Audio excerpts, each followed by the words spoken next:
சில கேள்விக்கு விடைகள்லேருந்து நம்ம கேள்விக்கான விடைகளை சூஸ் பண்ணலாம் ரைட்டா.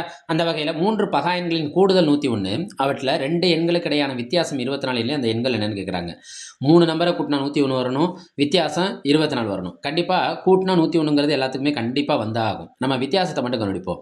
59ல் அதாவது விடைகள்லேருந்து விடைகளை கண்டுபிடிக்க போகிறோம். 59ல் 37 போச்சுன்னா எவ்வளோ கிடைக்கும்? 2 2. அப்போ இது கிடையாது, ஆப்ஷன் ஏ கிடையாது. வேகமாக இதில் 53ல் 41 போச்சுன்னா என்ன கிடைக்கும்? 2 1. அப்போ இதுவும் கிடையாது. இதை எடுத்துக்கோங்க. 53ல் 37 போச்சுன்னா என்ன கிடைக்கும்? 13ல் 7 போச்சுன்னா 6 1. அப்போ இதுவும் கிடையாது. அப்போ இதை எடுத்துக்கோங்க. 61ல் 37 போச்சுன்னா என்ன கிடைக்கும்? 11ல் 4, இங்கே 5ல் 3 போச்சுன்னா 2. அப்போ வித்தியாசம் 24. வித்தியாசம் 24 இங்கே கிடைக்குது. கூட்டி பார்த்துக்கோமா.